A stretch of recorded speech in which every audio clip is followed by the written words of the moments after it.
18ஆம் கேள்வி பாருங்க. நீரின் நிரம்பலாவிய அமுக்கம் பற்றிய பின்வரும் கூற்றுகளை கருதுக. முதலாவது கூட்டி சொல்ற நிரம்பலாவிய அமுக்கம். இப்ப என்ன சொல்றார்? நிரம்பலாவிய அமுக்கம் வெப்பநிலையில் தங்கி இருக்கும். எஸ், உங்களுக்கு தெரியும் நிரம்பலாவிய அமுக்கம் வெப்பநிலையோட என்ன செய்யும்? அதிகரிக்கும். அதிகரிக்கிற வளையா வந்து வருது. அப்ப சரி, வெப்பநிலையில் தங்கி இருக்கும். சரி, வெப்பநிலை மாற மாற நிரம்பலாவிய அமுக்கம் மாறும். நிரம்பலாவிய அமுக்கம் வெப்பநிலையுடன் அதிகரிக்கும்.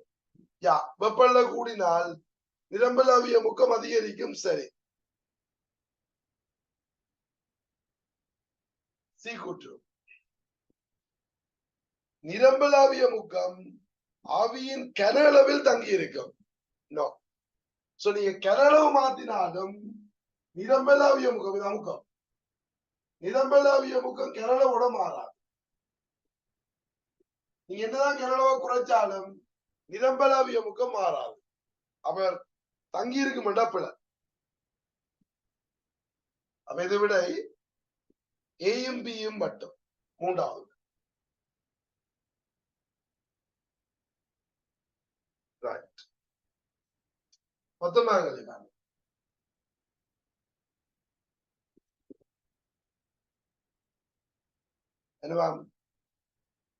அருகில் தரப்பட்டுள்ள உருவில் கொள்ளளவு ஏயில் ஏற்றம் கியூ விடப்பட்டுள்ளதுடன் கொள்ளளவு பி ஆனது ஏற்றப்படாமல் உள்ளது. ஆழி மூடப்பட்டு நீண்ட நேரத்தின் பின் கொள்ளளவு பியில் உள்ள ஏற்றத்தின் அளவு என்னவா? கொள்ளளவு ஏற்றம் கியூ விடப்பட்டுள்ளதுடன், இப்ப கியூ ஏற்றம் ஏற்றப்பட்டிருக்குது.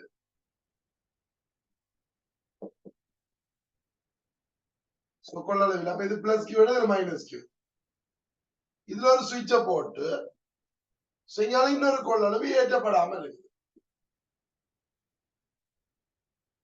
இப்ப இவர் என்ன சொல்றார்? ஆளி மூடப்பட்டு நீண்ட நேரத்துக்கு பின்னர். இப்ப இதை ஒன் பண்ணீங்கன்னா என்ன நடக்கும்? இதை ஒன் பண்றதால எந்த மாற்றமும் இல்லை. ஏன்? இதுல இருக்கிற ஏற்றம் இங்க போனா இந்த ஏற்றம் குறைஞ்சு இது குறையணும். இது குறையணும் வழியால போய் மிச்சம். ஓகே, பிளஸ் நிக்குது. இதுல இருந்து கொஞ்சம் இங்க போனா மைனஸ் வரும், இங்க பிளஸ் வரும். இங்க பிளஸ் வந்து இங்க மைனஸ் நிக்கணும். ஆனா உங்களுக்கு தெரியும் இங்கால நிக்கிற ஏற்றமும் இங்கால நிக்கிற ஏற்றமும் ஒரே அளவா ஒரே மாதிரி இருக்கும். இங்கால பிளஸ் ஏற்றம் நிக்கிறதுனா அங்கேயும் பிளஸ் தான் இருக்கும். ஏன்? இந்த பக்கத்துல இருக்கிற மீன் புலமும் இந்த பக்கம் இருக்கிற மீன் புலமும் உண்டு. ஒண்ணுன்னா பூஜ்ஜியம். இங்காலையும் ஏற்றம் இல்ல, இங்காலையும் இல்லையேண்டா, புலம் உண்டு. அப்ப ஏற்றம் சமனா இருக்கும். அப்ப இப்படி நிக்க முடியாது. இப்படி நிக்கலாது, இது நிக்கலாது, இது நிக்கலாது, இது நிக்கலாது, இது நிக்கலாது. அப்ப இது நிக்காது. அப்ப இப்படி இதுல இருக்கிற ஏற்றம் மாறாது. இங்க இருந்து இங்க போகலாம், போறதுக்கு வழி இருக்கு. ஆனா இதுல இருந்து வெளியால போய் நிக்கிறதுக்கு வழி இல்லை, நிக்காது. அப்ப இவருக்கு தேவையானது இவருடைய சேர்ந்து நிக்குது. அப்ப வேற ஒரு இடத்துல தூண்ட வேண்டிய அவசியம் இல்லை. அப்ப இந்த ஏற்றம் மாறாது, அப்ப இங்க ஏற்றம் போவாது. அப்ப இப்ப கேட்டது என்ன? நீண்ட நேரத்துக்கு பின் பியில் உள்ள ஏற்றத்தின் அளவு 0. நாலாவது ஏற்றம் அசையாது.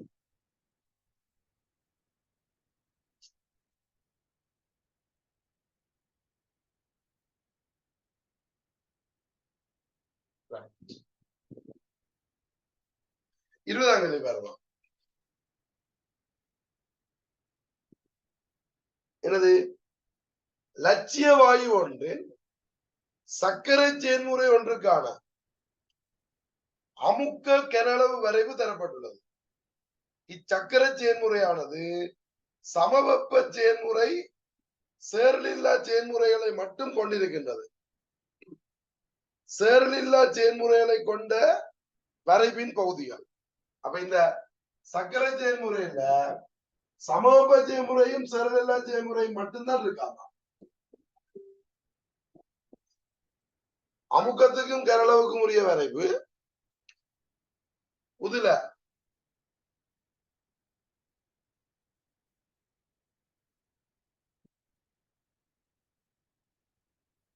எப்படி இருக்கு கிராஃப்?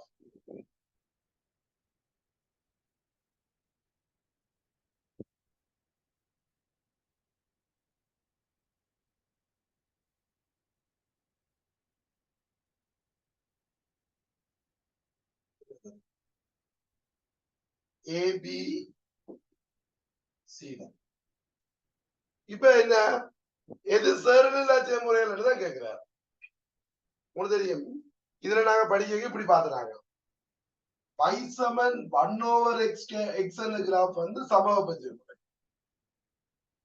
y சமன் 1/x கிராஃப் வந்து சேர்நிலை முறை.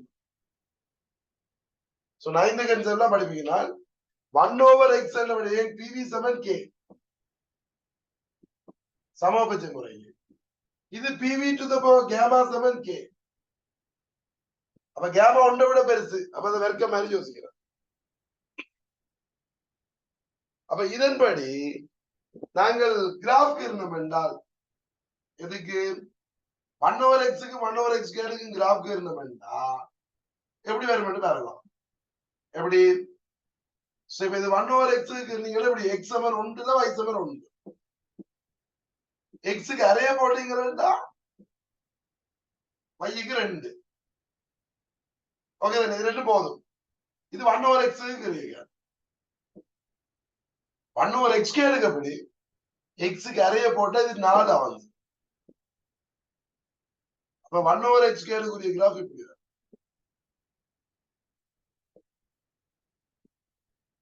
அப்ப இந்த துண்டு எங்க இருக்கு? இந்த இருக்கு. இந்த புள்ளியில இருந்து மேலுக்கு. அப்ப மேல உள்ளது சேர்நிலை முறை, கீழே உள்ளது சமபட்ச முறை. அப்ப இந்த துண்டுல இது சேர்நிலை முறை, இது சமபட்சம். பிறகு இந்த துண்டு எது? இது. இதுல கீழே உள்ளது சேர்நிலை முறை, மேல உள்ளது சமபட்சம். 1/x மேலான இருக்கு. இது சமபட்ச முறை, சேர்நிலை முறை கீழே உள்ளது. அப்ப இது சேர்நிலை முறை, இது சமபட்சம். அப்ப எங்களை கேட்டது சேர்நிலை முறை என்னது? ஏடியும் பிசியும். ஓகே, ஏடியும் பிசியும் 4வது.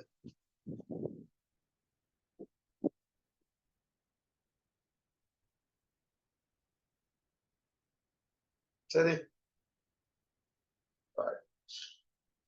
இது கண்டுபிடிக்க தெரியணும்.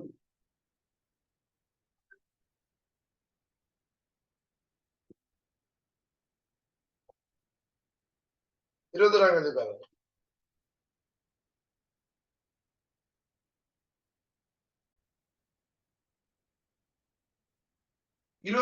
பாருங்க.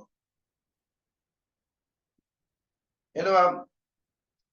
4 கொள்ளளவிகளும் பூச்சி அகத்தடையுடைய 3 கலங்களும் சுற்றில் இணைக்கப்பட்டுள்ளன.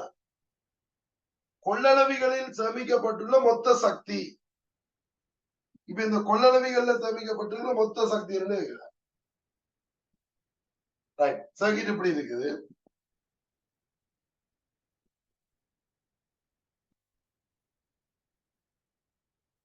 இது 2 வோல்டேஜ். இங்க ஒரு கொள்ளளவி 3 மைக்ரோஃபாரட். திருப்பி இதுல ஒரு 2 வோல்டேஜ். இதை கொண்டு வந்து இதுல திருப்பி இங்க ஒரு 4 மைக்ரோஃபாரட்.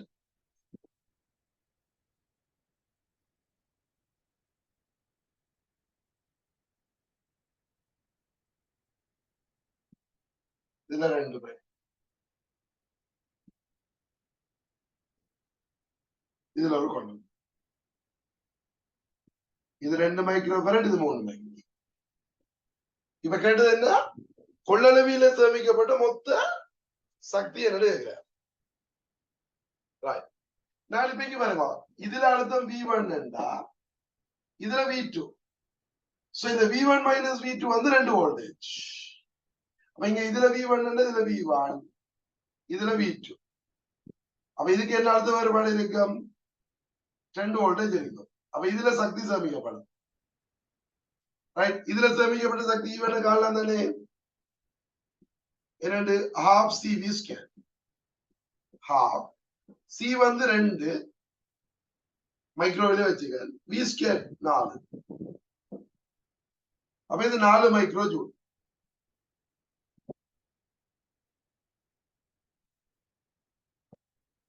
ரைட், இந்த கொள்ளளவில் சேமிக்கப்பட்டது. இனி இப்ப இங்க பாருங்க, இதுல வருவோம். ஓகே, வேற ஒரு அழுத்தம் V3. இது V3 என்றா அப்படி இங்க வந்தா V3. இதுல என்ன அர்த்தம் இருக்குன்னு சொல்லுங்க. V1 மைனஸ் V3 2 வரணும். இங்க இதுல இருந்து கழிச்சா 2 வருது. அப்ப இது என்ன இருக்கணும்? V1. இதுல உள்ள அர்த்தம் என்ன? V1. இது V1, இது V1 என்று இதுக்கு அர்த்த வேறுபாடு 0. அப்ப இங்க சேமிக்கப்பட்ட சக்தி 0. அர்த்த வேறுபாடு இல்ல 0. இனி இங்க வாங்கும் எப்படி? இது V1ல இருந்து V3. இது V1ல இருந்து இது V3 தான். ஏன் இந்த V1ல இருந்து 2 வோல்டேஜ் குறைஞ்ச உடனே V3 வருது. இங்கேயும் 2 வோல்டேஜ் குறைஞ்ச உடனே V3 வருது. V2 V3 சமம். அப்ப இதுக்கு அர்த்த வேறுபாடு 0. இதுக்கு அர்த்த வேறுபாடு 0. இதுலயும் சக்தி சேமிக்கப்படல, இதுலயும் சேமிக்கப்படல. இதுக்கு அர்த்த வேறுபாடு 0 இருக்கு. ஓகே, அப்ப இதுல மட்டும்தான் சக்தி சேமிக்கப்படுது.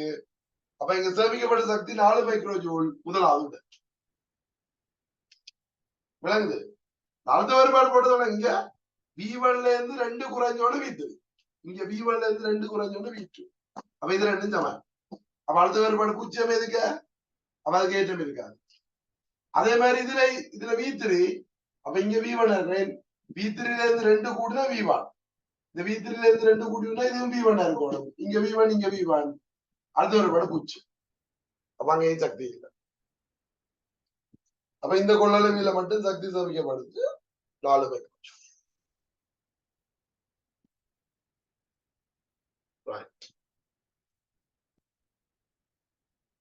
அடுத்து 22ஆம் கேள்வி.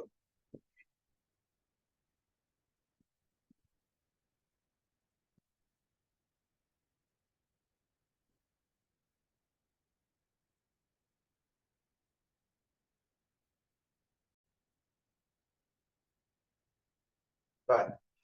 22 ஏபி கிடையில் அழுத்தமானி ஒன்றை தொடுக்கும் போது அது 640 மில்லிமீட்டர் சமநிலை நிலத்தை காட்டியது. வளமையான அழுத்தமானியை அடிப்படை இப்படித்தானே இருக்கும் அழுத்தமானி. இவர் இப்படி தந்திருக்கார் பேட்டரிய. 2 பேட்டரி தந்திருக்கார். இது ஏ, இது பி, இது சி. இப்ப ஏபி கிடையில தொடுக்கைக்கு என்ன வருதாம்? சமநிலை 640. அப்ப இங்க இந்த பேட்டரியில பிளஸோட இந்த துணை சுற்றில இருக்கிற பேட்டரியில பிளஸ் இருக்கும். அப்ப என்ன, இந்த பி இங்க இணைக்கிறேன், ஏ இங்க இணைக்கிறேன். இப்ப சமநிலை நிலம் எவ்வளவு? 640. ஓகே, அப்ப இதுக்கு இருக்கு இது மின்னியக்கு E1 E2 என்றா E1 plus E2 ரெண்டு கேம் இருக்கிற அழுத்த வேறுபாடு என்ன?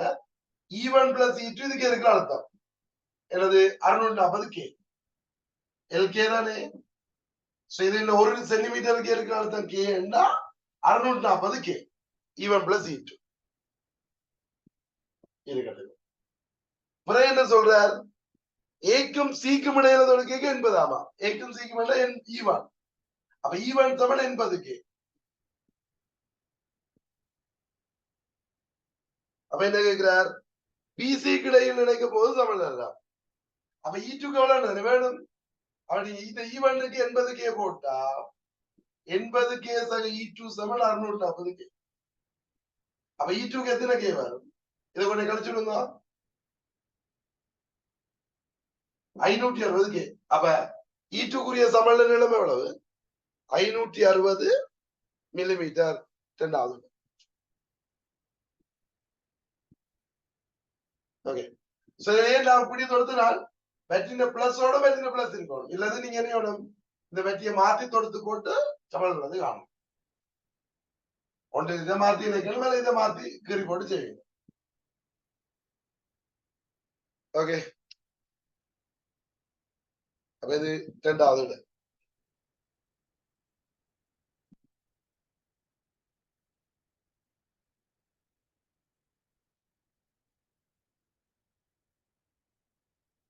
இருபத்தி மூணாம் கதை பாருங்க.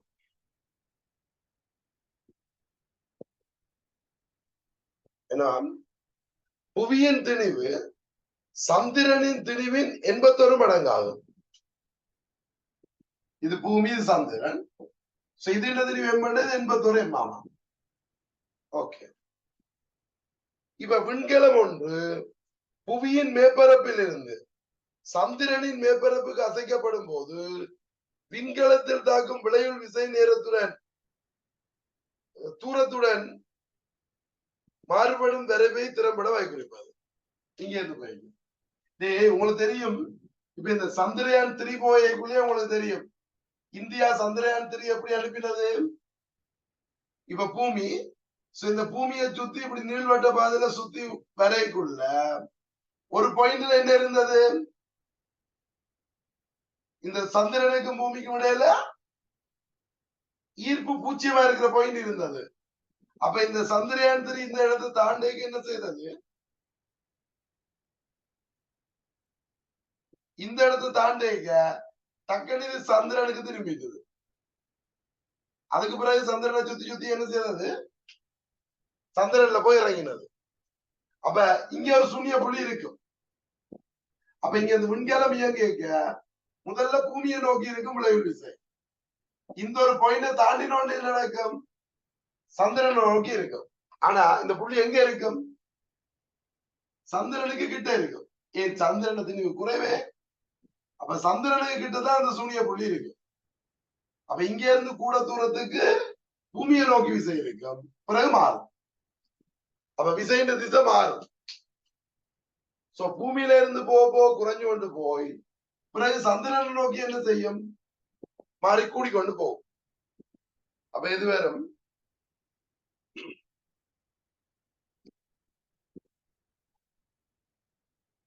விசையின் தூரத்தையும் கேட்கிறார்.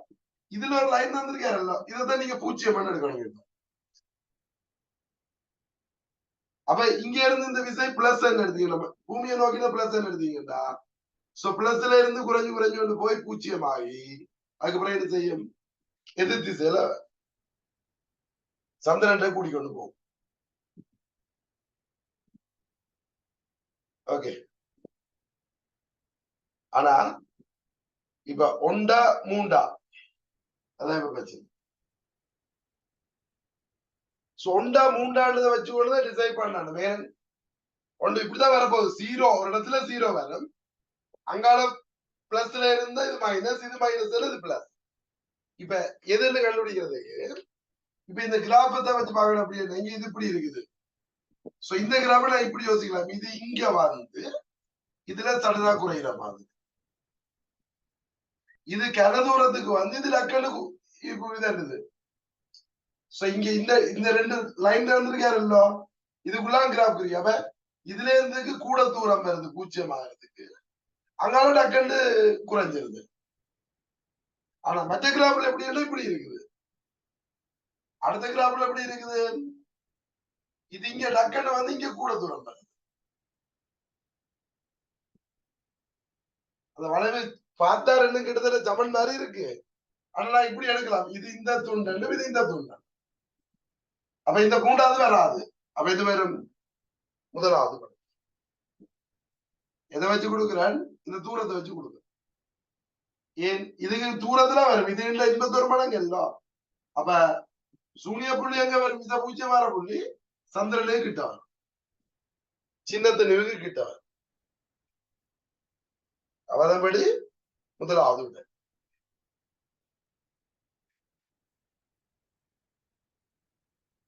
ஓகே.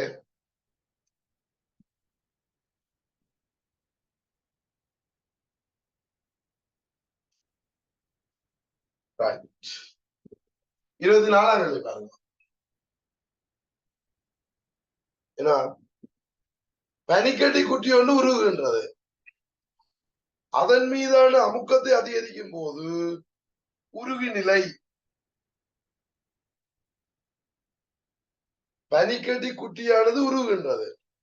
இப்ப அமுக்கத்தை அதிகரிக்க உருகு நிலை என்ன செய்யும்?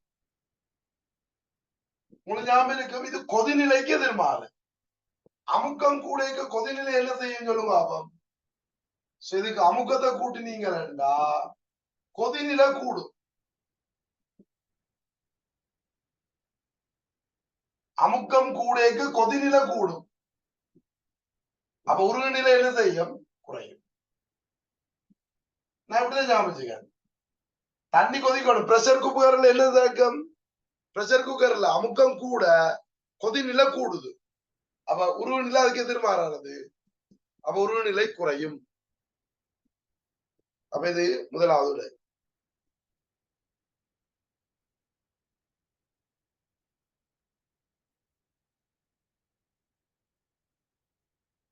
ரைட். 25ஆம் கேள்வி பாருங்க.